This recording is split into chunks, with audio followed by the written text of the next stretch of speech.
Hello, bachcho. Let's read the question.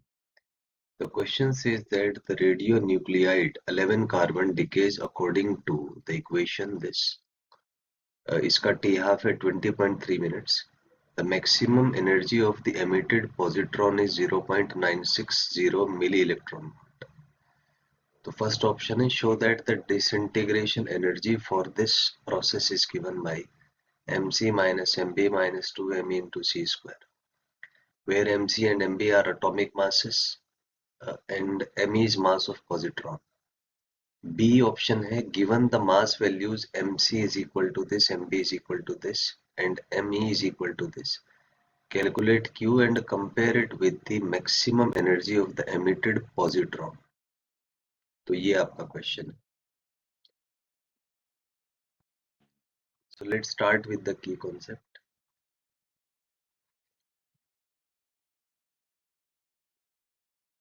तो यहाँ पे की कॉन्सेप्ट है मास डिफेक्ट.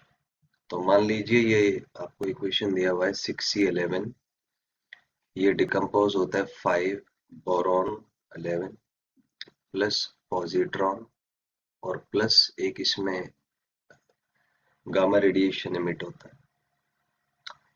तो यहाँ से है कि अगर अपन इस रिएक्शन के लिए Q वैल्यू कैलकुलेट करें तो ये आ जाएगा आपका मास ऑफ C11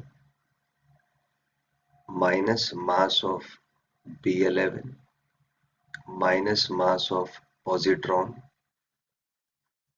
और into C square.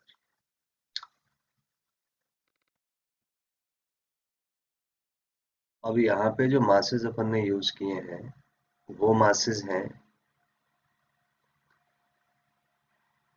Nuclear mass. तो अगर एटॉमिक मास अपन देखें तो अपन कह सकते हैं कि ये अगर इसको एटॉमिक मास की फॉर्म में कन्वर्ट करें तो ये हो जाएगा मास ऑफ, इसको स्मॉल m मैंने मान लिया, कार्बन 11 और minus mass of 6 times mass of electron, क्योंकि एक एटम में कार्बन के 6 इलेक्ट्रॉन्स होते हैं. तो अगर न्यूक्लियर मास की टर्म में कंपैरिजन करें तो एटॉमिक मास में से आप 6 इलेक्ट्रॉन्स का मास माइनस कर दीजिए.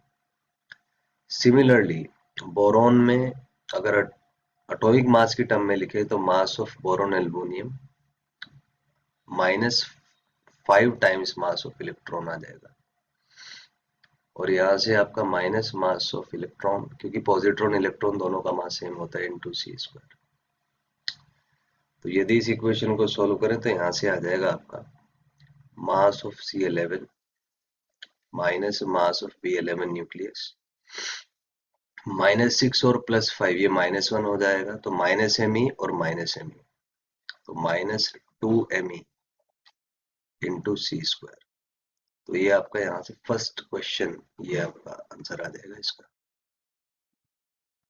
सेकंड पार्ट की अगर बात करें अपन बी पार्ट की, तो यहाँ से जो Q वैल्यू है अगर आप इसको सब्स्टिट्यूट कर दें तो ये आएगा 11.011434 minus 11.009305 minus twice into mass of electron या पॉजिट्रॉन होता है 0.005486 इंटू C स्क्वायर.